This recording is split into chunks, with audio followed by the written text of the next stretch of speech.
Good morning. Well, I think the song that we just heard pretty much says it all. In thee alone is peace. In today's world, it seems like there is no peace. We are bombarded at every turn with all of the things that are disrupting peace in the world. Bombings, terrorist attack, religions fighting religions. Everything that we see on the news says chaos, disturbance, definitely not peace. It's the reoccurring theme of all the news reports. And if it's not man-made, we have floods, we have tornadoes, we have fires. We'll go into nature-made. But everything is disturbing our peace of mind. We are kept in a state of constant anxiety of what could happen next. And we have to be aware of what could happen next. Is peace possible in the external world? Is it possible? I know that we all dream of a time when there will be an idyllic situation and we will sit in a garden of Eden where everything is peaceful. But is it possible? Something we're going to look at today. We don't have it yet. We definitely don't have it yet, because right now we have national unrest, racial unrest, civil unrest, religious unrest, and climate change, which is causing all of us discomfort and unrest. But what's the thing that we crave most in our lives? Don't we all crave a place of peace, happiness, and contentment? We go on vacation to try and get away from the daily turmoil that we're encountering, our job, which makes us feel put upon. Or as soon as we can, we live in a city, but as soon as we have time, we want to get into nature. So we're all unconsciously or consciously seeking that peace that for ourselves.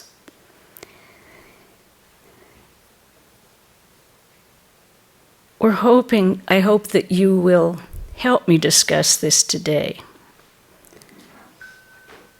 And I will start with, many people have asked, well, what brought you to Vedanta? The world that I encountered when I found Vedanta was the Vietnam War, civil liberties, women's lib, all kinds of civil protest. That's the world I was living in. In 1964, I was in Hawaii, and the soldiers were just coming from Vietnam for R&R and like spooked. Wouldn't talk about anything. Then I came here and it was protesting constantly because of the war. Well, 6 of us got in a Volkswagen bus and decided to come to California. We were living in Washington. It's a little rainy up there. And Hawaii had shown me that there is sunshine in the world, and I would look for it. So we came down to Santa Barbara specifically to see a friend of one of our friends who was in the bus. He was the only one who was consciously seeking something in life, consciously seeking religion, consciously seeking some kind of philosophy. The rest of us were along for the ride. We thought we'd be on a vacay in Southern California. We arrived in Santa Barbara, and his friend lived right on the corner of Ladera in Hidden Valley. She had lived in the convent here through her high school years and a few years after. So we arrived, kind of got, dusted off. And the first thing she said was, "Do you want to meet my teacher?" Well, 5 of us had no idea what she was talking about. I mean, not the vaguest. And he immediately said, yes. So she brought us up here to the convent. And here we walked into the convent living room, unannounced, completely unannounced, just walked in. And here was this nice little, and I mean little, 5'4", not very large man, sitting in the living room with his feet up on the ottoman and reading the newspaper. Okay. And this was her teacher, Swami Prabhavananda. And we all walked in. I still to this day don't know exactly what we talked about, but I know it wasn't philosophy, and I know it wasn't religion. He just kind of tried to make us feel comfortable, made us feel as if we were the very people he had been waiting in the living room for that afternoon, that we were special to him. We talked for about probably half an hour and just left. Okay, but for myself, as I left that living room, I thought, wow, I want what he has. I don't know what he has. And can everyone get it? And how do you get it? And what can you do? Because in the midst of all of the world that was going around, the way the political situation was, the way the social situation was, everything, he just sat there as if he had all the time in the world, was completely happy, wanted nothing, and perfectly calm and peaceful. And I thought, that's what we want, not, going out and raising banners and having fights. That was my state of mind, okay? So it took about 6 months and I moved down here, thinking, well, okay, I will listen to him. I'm still not ready for religion quite. Not ready for religion. But anyway, so we moved down here and continued to come up to the temple and found out, as he said, everyone can attain that kind of peace. Everyone could have what he had. It was not something that was unattainable. It was something that every single person in the world could attain if they wanted it. And he told us, of course, that it was nothing that was outside of ourselves. It was already who we were. It is your divine nature. It is that interior being, what Vedantists call the Atman. That is what we are all seeking. And we're so busy looking outside that we remain distracted. But all we have to do really is, he said, open your eyes and look inside. Or close your eyes and look inside. And how do you do it? Well, he actually wrote a book on it. It's called How to Know God. It's the Yoga Aphorisms of Patanjali. This is how to attain inner peace, inner knowledge, self-knowledge, which is what, if you really look at everything in your life, that is what you are seeking everywhere. We want love. Okay, what do we look? Where do we look for love? We look all over the place. We look to other people, we look to organizations, we look to animals, we look to everything. We want peace, but we're really restless. And how are we going to find peace when we're restless? There was a great Buddhist book title called Wherever You Go, There You Are. And I think we really do encounter that when we try and change our environment, go to a new place and be a new person.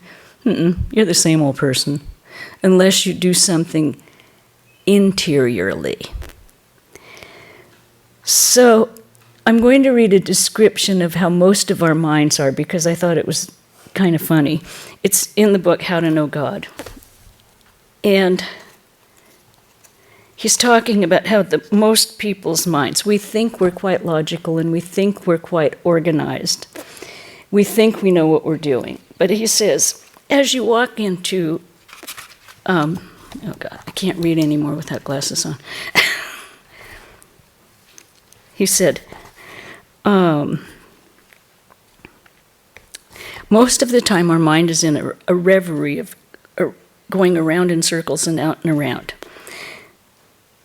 We repeat in our minds the name of a friend, an enemy, the name of an anxiety, the name of a desired object. We walk into a place and we say,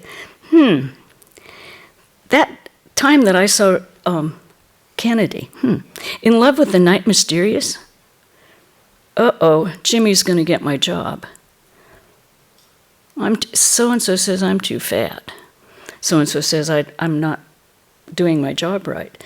And this is basically how our minds go. As probably as you walked into the temple, you thought, oh, it's kind of dark as you come in straight out of the door. Well, gee, it's a pretty day out there. I wonder where I'm going to sit. Is it going to be too cold in here? Is it going to be too hot? Are they going to have the fan on? Or am I going to sit there and have to go? And that is the state of our mind. The way to achieve this peace and calmness is to control the mind, to take a hold of it and learn to concentrate and to think of one thing. Now, we all do this. We have to do it in our lives. If you have achieved any success in any field, anything, if you've become an athlete, if you have been good in business, if you have been if you're an artist, to achieve anything, you have to have concentration. You have to love what you're concentrating on. And actually, in many, many cases, time will disappear. You're not aware of time. And you are completely and one-pointedly concentrated on that you find enjoyable, fascinating, that thing that you love. If we direct that concentration to the infinite, to God, to whatever you want to call it, then it never disappoints us. We cannot be disappointed because when we concentrate on the infinite, there is no end. You will have everlasting love. You will have everlasting fulfillment. You will have eternal joy. If we put that concentration on the ephemeral things of this world, they end. Your pet dies, your spouse dies, the job ends. These things have a beginning and an end, as our bodies do, a beginning and an end. Our eternal spirit has no beginning and no end. And that's what we are trying to identify with, to feel that peace every day in our lives.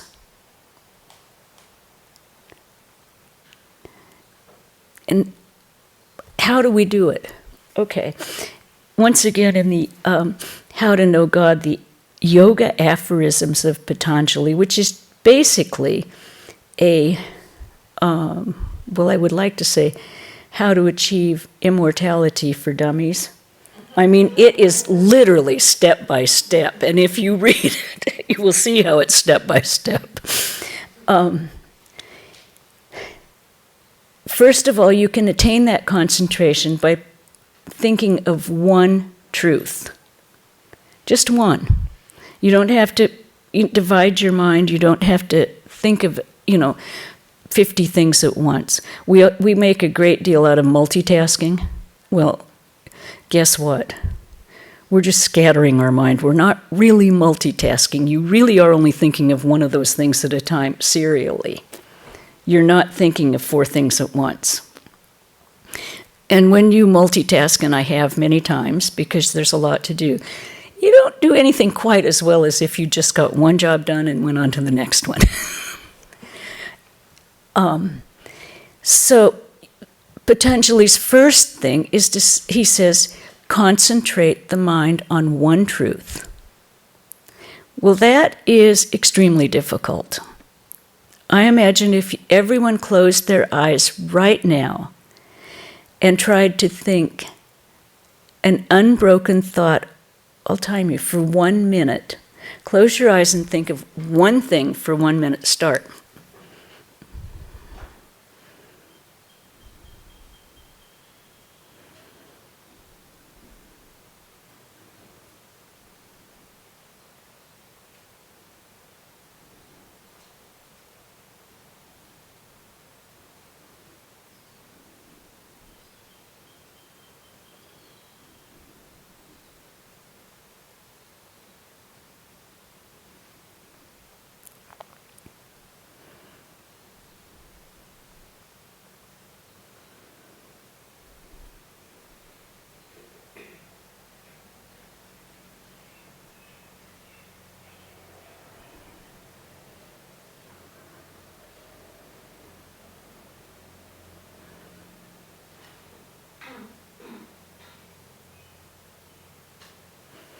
Okay, a minute's a long time, isn't it?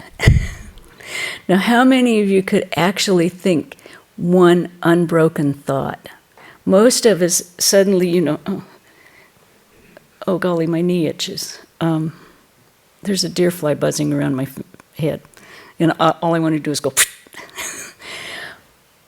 Most of us, if we truly look at our minds, find it either wanders here or there, doesn't maintain that one focus.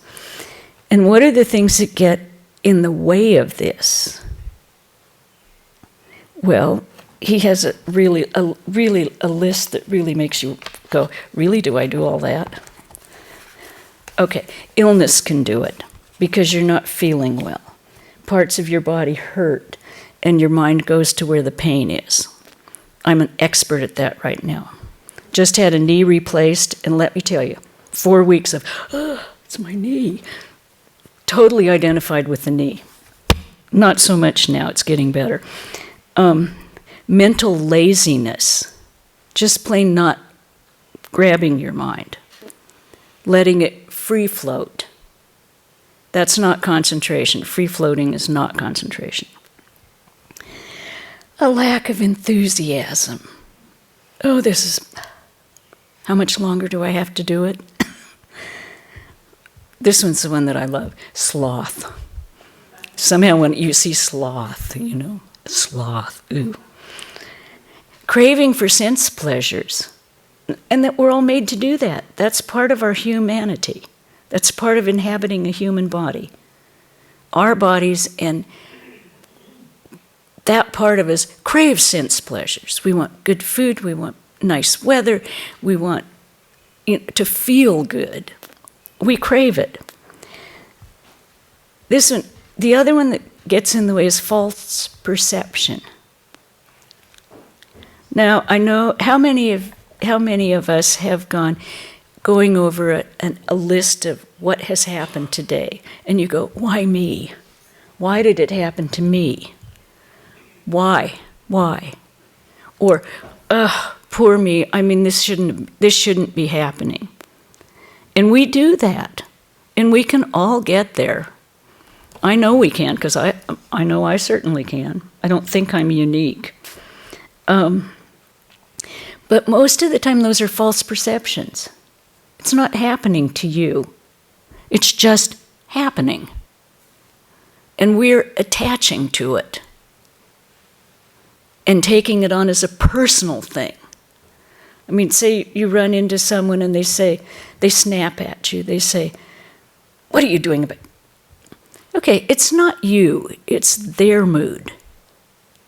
But a normal human reaction which disturbs our peace of mind is to react in anger back. If we were truly identified with our divine self, we would know that's one of their moods. That's not my mood. It's like when we can make a decision in our life to look at things. I was talking to someone the other day. We make a decision in our life to trust people or to not trust people. Or we can make a decision to what we consider to be rational, to use common sense, evaluate, and decide whether to trust or not trust. And this you have to think of each individual. What brings you closer to your divine self? Which choice?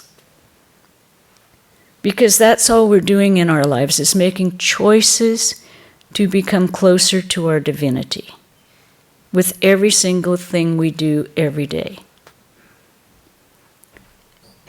You have to stop and think. You can't just go into immediate reaction, but you have to think, is this going to lead me towards who I know I am and want to manifest? Or am I going to regret this? And wonder if I have hurt someone, wonder if I've let my tongue get away from me. But we have to do that. And this is an active choice that we make in our day. And I mean, sure, sometimes we make the wrong choice. Mistakes are nothing but mistakes. They're not irrevocable sins that we have committed. They're mistakes. And we're all going to make them. And a mistake is a mistake. If we learn from it, it's good we made it. If we don't learn from it, oh man, you're going to have to do it again and again and again until you do learn from it. And it gets really tiresome. But mostly, I mean, this world can be a place of pure pleasure or a place of pure pain. And it's really in the choices we make and how we behave every day and how we decide to see the world. If everything is divine, if we believe that there is only one divinity, and we are all manifestations of that divinity, then everything else in the world is also a manifestation of that divinity. If we could see that, what would we have to fear? What would we have to be disappointed about? What would we have to try to change?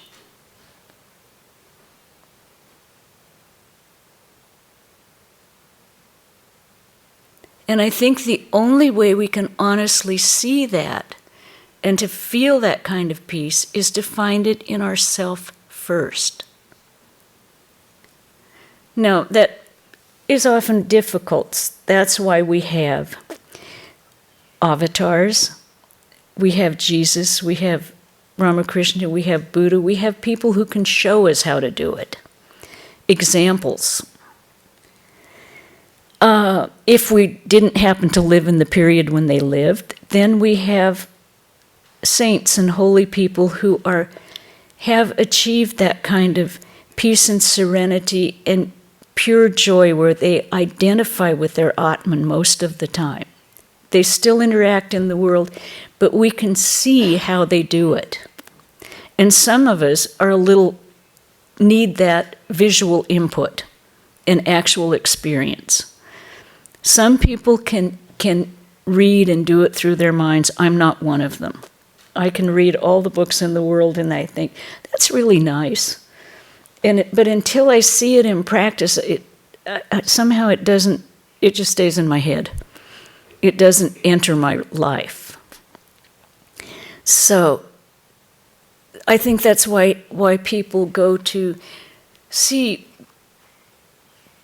Thich Nhat Hanh, Dalai Lama, some of the swamis in our order. They come to have that, what we call darshan, and see what holiness is, how it manifests.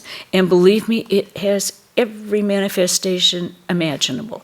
They are not out of a cookie cutter at all. Every one of them is unique and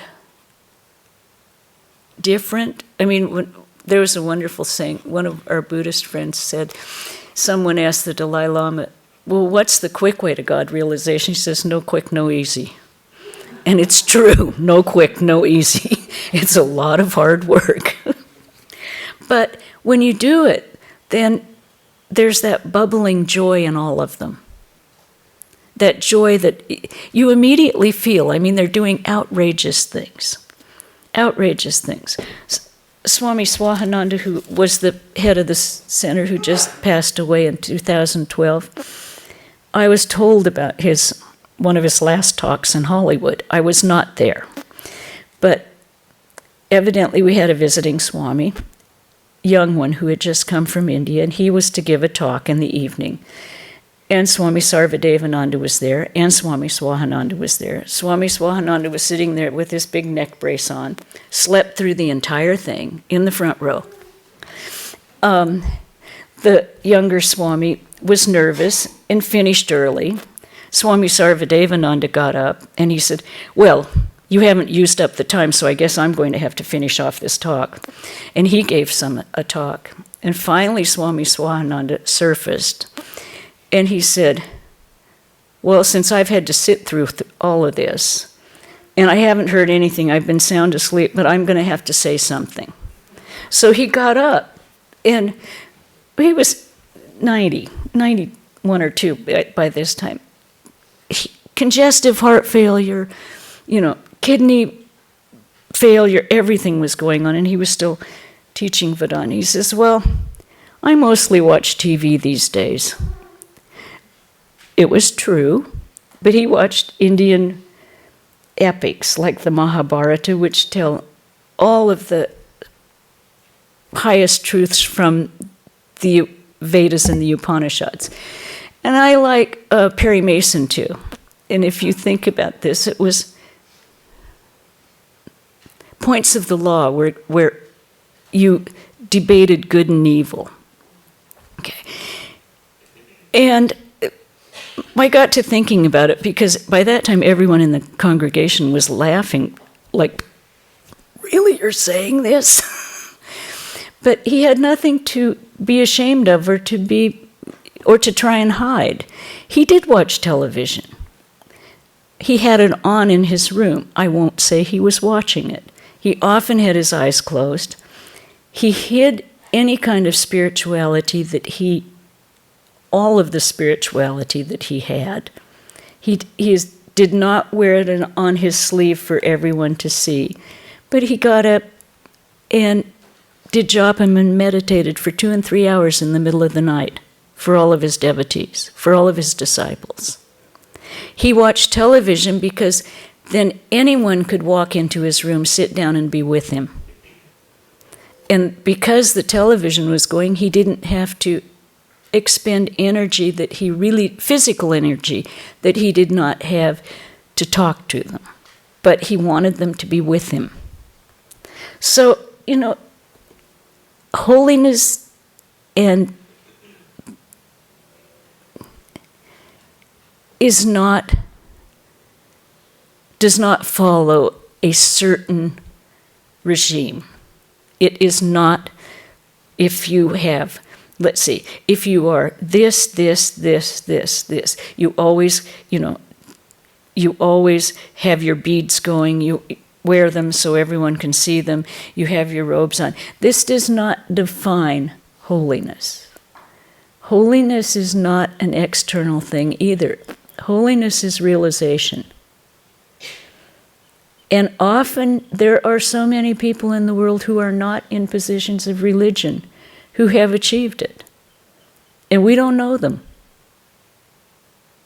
We don't recognize them necessarily. You'll see them occasionally, and they're those people who maintain calm in the midst of everything. They're calm, they're happy, they don't get flustered, they're always there to help you. You've met them. They're out there. They're not, they don't have a big sign on their head that says, Saint. So how can we train our minds, though, to get this calmness? One of the easiest ways is, they say, concentrate on one truth. This is going to sound entirely simplistic, and people who are deeply philosophical and intellectual often say, really? Repeating the name of God. That's it. Repeat the name of God or a mantra every day and see what it does for you. Now, Swami Prabhavananda used to say, well, if you don't think that will do good, just try repeating war, war, war 10,000 times a day and see how you feel at the end of the day, at the end of the day saying war. It's an experiment. You can all try it. And then repeat the name of your chosen ideal, Jesus, like the Jesus prayer, Lord Jesus, have mercy on me. A mantra, Om Mani Padme Hum. Repeat those. One of them. Just one of them. 10,000 times a day. 10,000 times sounds a lot, but it doesn't take that long. It's 3.5 hours. And see how you feel. See what your mood is. In Vedanta, there is nothing that you have to believe.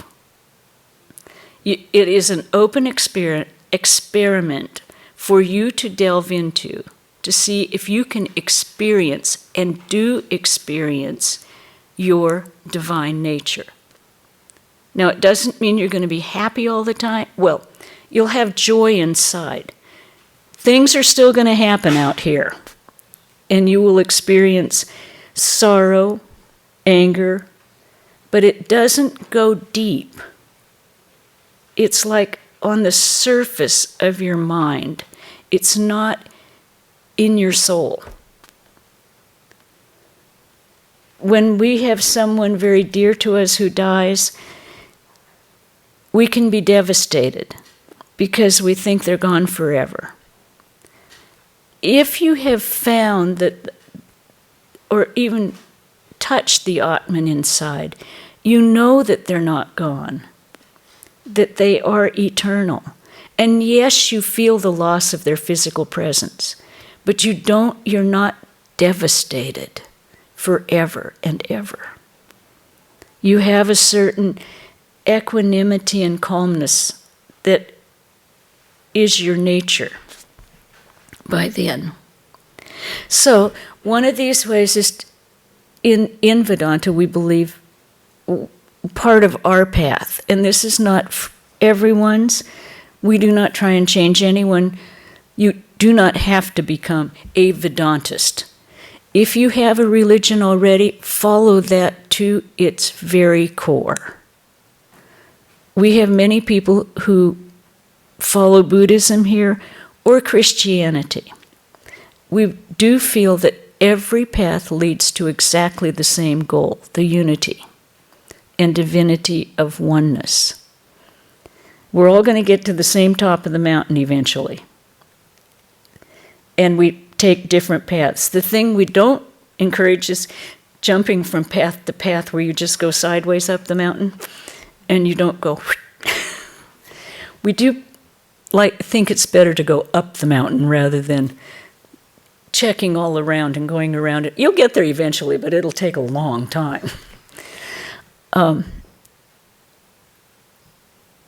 So, yeah, find a mantra or a God saying that appeals to you if you do not believe in having a teacher in the human body. Eknath Easwaran has written a book called the Mantra Handbook. I don't think that's its name anymore, is it? It still is? Yep, okay, Mantra Handbook.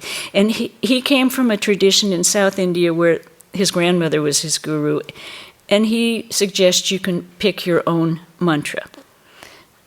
I don't happen to prescribe to that philosophy. I think that mantras that are handed down directly from realized souls have a little more power to them.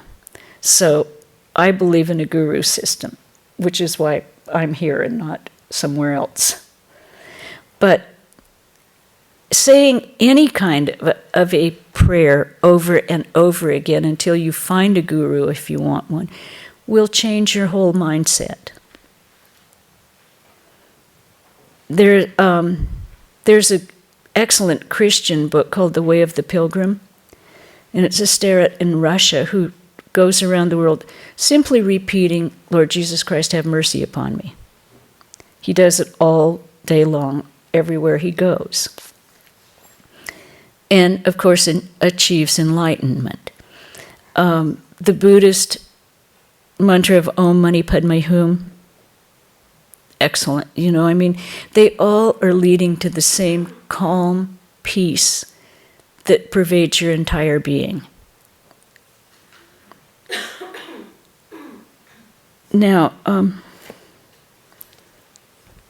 we're not going to try saying war 100,000 times, okay? You can if you want to on your own, but I'm not going to.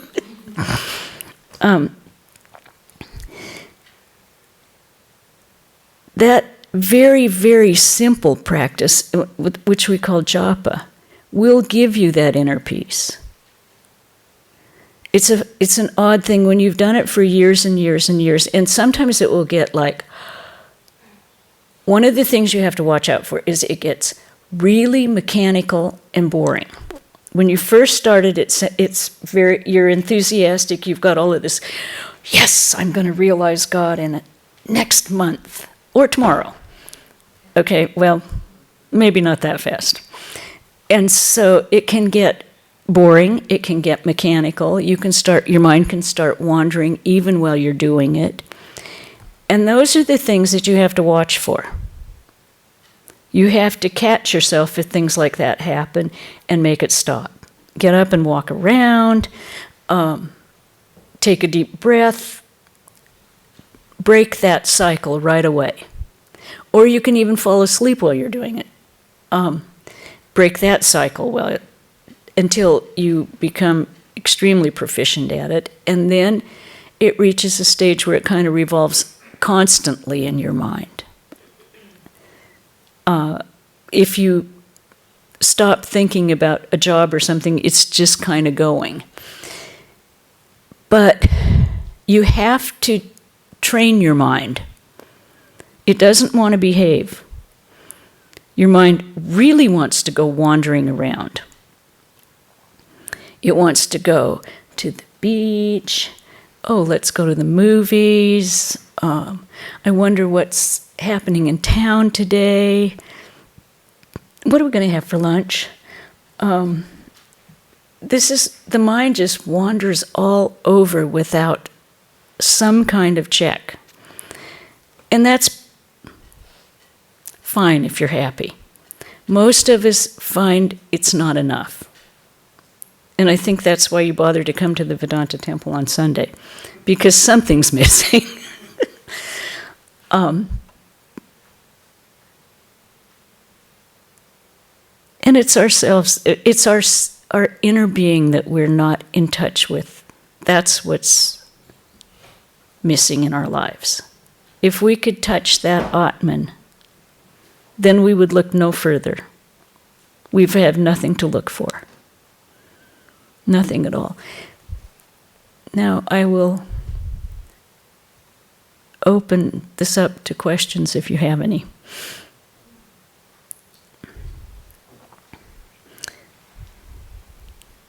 Mm-hmm. Is it useful to say it throughout the day while being in your day, or do you need to sit for 3.5 hours? Well, I think to start with, to train yourself, it's very good to have a specific place. She asked if Japam, if you can do it all day long throughout your day.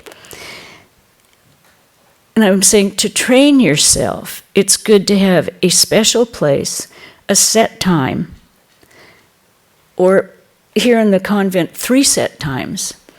First thing in the morning, noon, and in the evening we have arati, Vesper service here. And to train yourself to sit down at those times and make a concentrated effort to concentrate, do your japam, instills a mental discipline. If you go around and say, well, I'll fit it in here or I'll fit it in there, often it doesn't get fit in because the time gets away from you. So it takes real effort to get it started. Now, I don't recommend you do it while you're driving down the freeway. I think it's better if you kind of watch what you're doing. Yes, of course, if you have, I remember Swami Swahananda also telling me he got to traveling in his old age. And I said, well, your plane's not going to get, it's an hour and a half late. He says, oh, we're never bored because we can sit in the airport and do japa for as many hours as we need to. Well, yes, if you're him. And Swami Prabhavananda, if he was not actively interacting with people, he was in a constant state of communion with the divine. You know, and then if you walked in, you were the divine arriving. So people felt that. Everyone felt welcome. They all felt like, yes, okay. Same with all of the Swamis. They're Swami Sarvadevananda, he goes out to everyone. So to begin with, yeah, set times, set place, a place where you only do spiritual things. So you're not distracted. Doesn't, probably not the same room you've got the TV in. Mm-hmm. If I'm using the word Java right, is Java explicitly a word or a phrase, or can it be an image? No, japa, J-A-P-A, japa. And it's usually telling your beads. It's like the rosary, and it's repetition of the name of God. If you notice, some people, when they come to meditate, they have beads and they count out the number when they first start. And the good point of having beads is because it also releases a certain amount of physical twitching that can arise when you sit down to meditate. It involves the physical as well as the mental. So that's why beads and that kind of thing are efficacious in doing it. Any other questions? Yeah. What about saying it in Sanskrit versus English? Well, mine is in Sanskrit. I know the translation. And I believe that many people believe that the Sanskrit itself has the syllables have a certain power. We do worship here also, and when I first moved in, we were taught in English so we would know what we were doing. Because to go through the external motions without knowing what it means, yeah. When you know the translation, it automatically kind of comes to you after a while. So, whatever your language is, there are certain, with Sanskrit mantras, there are certain words that cannot be translated. Those are called seed words, and they're specific to aspects of God. Every manifestation of God has their own seed word. And Om would be considered a seed word for the infinite, I think. Wouldn't it? It's the most sacred mantra. Huh? Yeah, it's the most sacred the most sacred mantra, Om. But then each specific, if you were worshiping Krishna, if you were worshiping Jesus, if you were worshiping the Divine Mother, there would be specific seed words for that aspect. And they have power, just in and of themselves being repeated. Yeah. I know that from my studies that Sanskrit, Hebrew, and some languages are considered sacred languages and have come through revelation over time. And in a way, it's not engaging the mind in English so much so that it takes you. The seed syllable is very powerful. Yeah, well, she's saying that they're Hebrew, Sanskrit, some are considered sacred languages.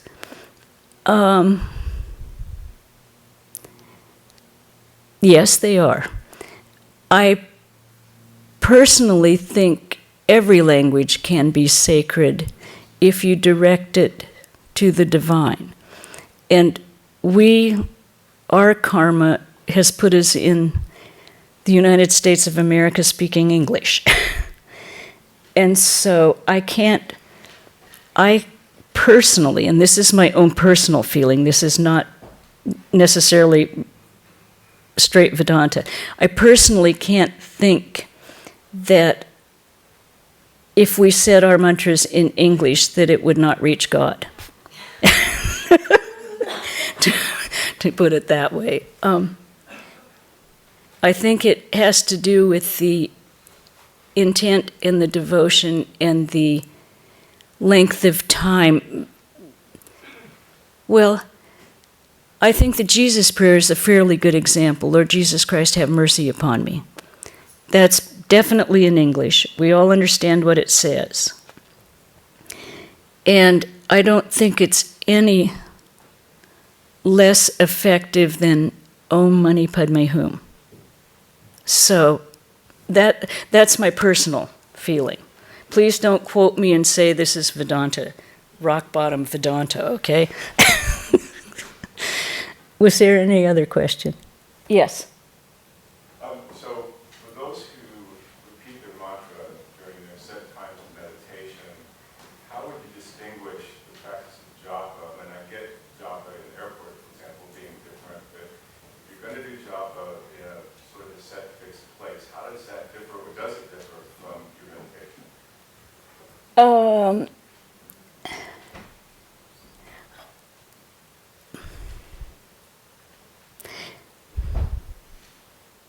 Well, the japa itself doesn't differ.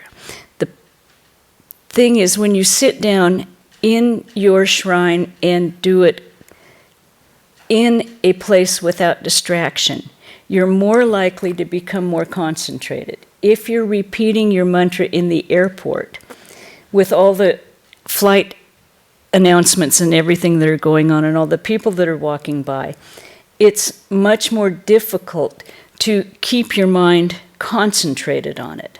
Now, even doing it mechanically will make a difference in your life. But to do it with concentration and attention makes a bigger difference. Does that answer it, Bob? Partially. Partially. If I'm doing that, I'm not sure if I'm doing japa or meditation. You're doing That's japa. matter, but No, you're doing japa. You're not doing meditation in the airport. It's straight, just repeat the mantra.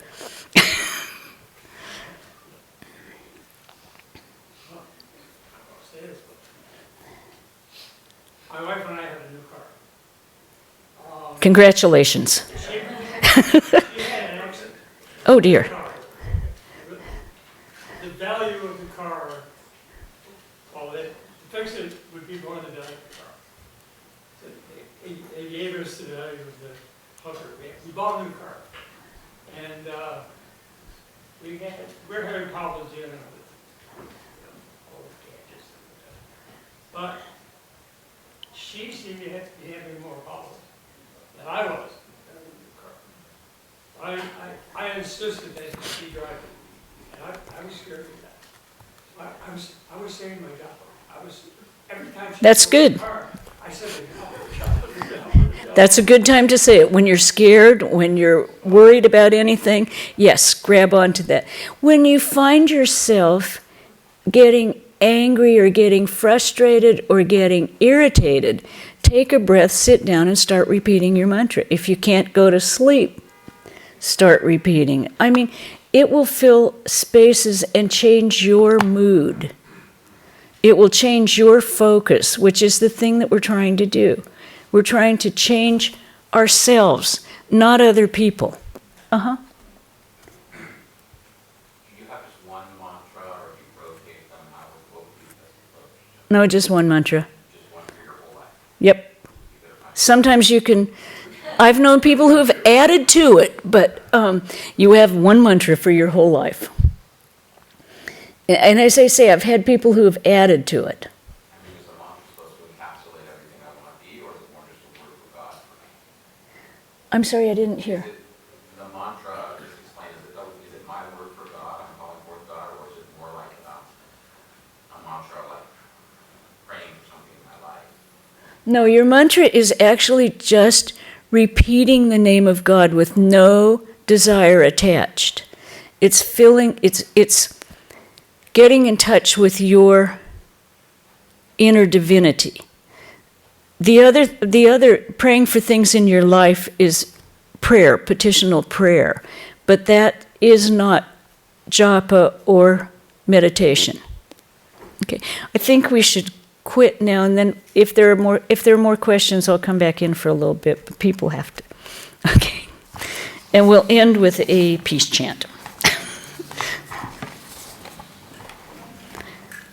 Om Jyo Shantihi Antariksham Shantihi Prithvi Shantihi Apa Shantihi Oshadaya Shantihi Vanaspataya Shantihi Vishvedeva Shantihi Brahma Shantihi Sarvam Shantihi Shantireva Shantisama Shantiridhe Om Shanti Shanti Shantihi. Peace is in the heavens, peace is on the earth, peace is in the waters, the herbs, the grass. The trees are all full of peace. The gods are peaceful. Everything in the universe is pervaded by peace. May this eternal, universal peace enter our soul and being. Peace, peace, peace be unto us all.